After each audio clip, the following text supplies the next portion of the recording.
مفيش حد هيبقى عارف الاناتومي بتاع النوز زينا.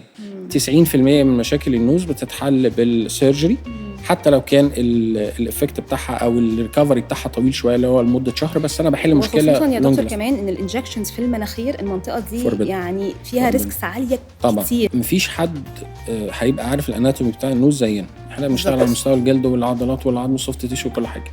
طيب ليه ما بنحقنش فيلرز؟ لانه فوربيدن، وفي كيسز ريبورتد حصل لها مشاكل كتيره جدا من الحقن في المنطقه دي بالذات، لانها كونكتد بالارترز بتاعه العين.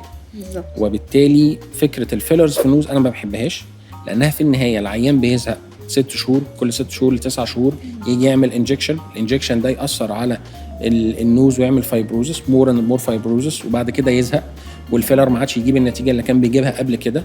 بالتالي يجي يقول انا عاوز اعمل العمليه. ياما قابلنا مشاكل كتير جدا من التليفات اللي بتبقى موجوده بعد الفيلرز، زيها زي الخيوط بالظبط. يمكن انا عندي صور.